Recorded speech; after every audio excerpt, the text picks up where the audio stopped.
Now, following this weekend's referendum on the new constitution in Zimbabwe, SADC is already gearing itself for the long road toward the July elections in that country. I asked President Jacob Zuma's advisor on international affairs, Lindiwe Zulu, ahead of her trip to Zimbabwe tomorrow, what she thinks would be the sticking points between the political parties ahead of the elections.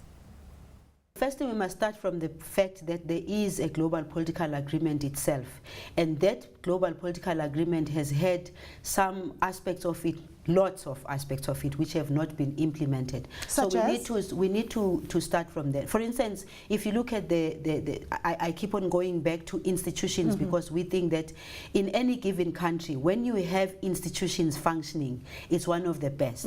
We think that from a parliamentary point of view, a lot of work goes on much more smoothly there in terms of the legislation.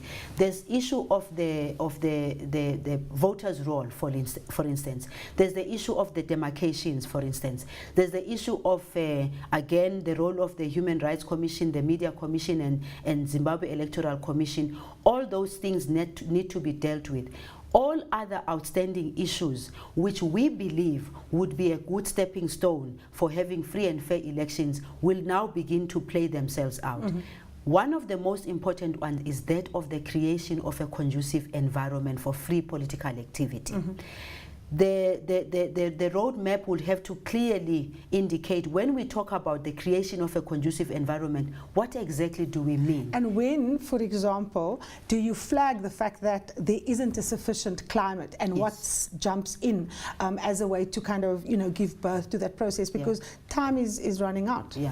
Well, what is positive, though, from this point is the fact that the political parties in the last meeting that we had with them agreed on the fact that we needed to develop the roadmap. We need to pull out the global political agreement and look at the specifications of things that we need to deal with in as far as elections are concerned. I've already mentioned the voters' role. There'll be voter education, the demarcation, every little thing that is important for any elections to be at the end said to be elections that were free and fair. It means the infrastructure thereof for the elections need to be in place. So no shortcuts? No shortcuts. We unfortunately, we cannot afford shortcuts, because if you go on shortcuts, you're going to find yourself again in 2008, where post the elections, for us actually it's this, it's pre, during and post elections. From a legislative point of view, what is the pre? From during the elections themselves,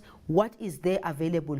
There's the rule of law in Zimbabwe itself. They have themselves passed so much legislation, so much regulations that need to be able to cover that. We need to then go back and say, what are those? And then watch out to say, if this is the road that we need, what are the where are these institutions?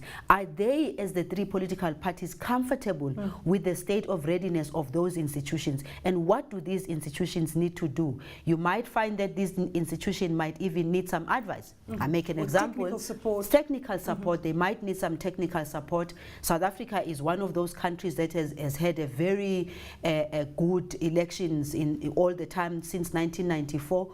There have been issues here and there, but they've been very minor. So the Zimbabwe Electoral Commission might want to share some ideas with the South African Electoral Commission. When it comes to the human rights also, we also do have a commission in South Africa. They might want to share, they might want to go to some other places to share that. But what is very important to note here is that we need to do everything we can to make sure that 2008 does not repeat itself. Now, Ambassador, the political parties on some of the big issues, whilst there's a lot of fighting, they do agree. Civil society seems to be the grouping that raises some of these issues that you've been talking to, the question of institutional readiness, making sure that the details are not, going astray in the process. How does civil society impact and interact in creating that climate beyond just the formal political actors? Absolutely. If you look at the constitution-making process itself, civil society did participate. Not everyone, but at least the major civil society groupings in Zimbabwe, one might say they did participate.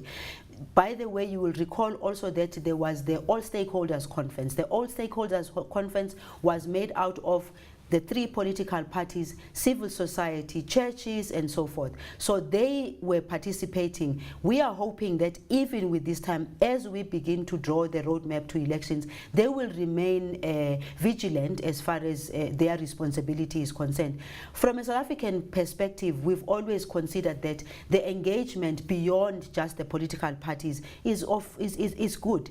We as a facilitation team, for instance, took the decision to say, in order for us to be enriched in the work that we need to do, those civil society groupings who want to say something to us, we've been open to them, because we thought that while we agree that the global political agreement was signed by the 3 political parties, ultimately the resolution of the situation in Zimbabwe will have to be those political parties, but ordinary Zimbabweans themselves. They need to take responsibility of this situation, so that ultimately at the end they would feel comfortable whatever decisions are being taken. It's not as easy as I'm saying it. Yes. There's challenges, because even some of the NGOs have reported that they've been harassed, they've reported that their offices have been raided.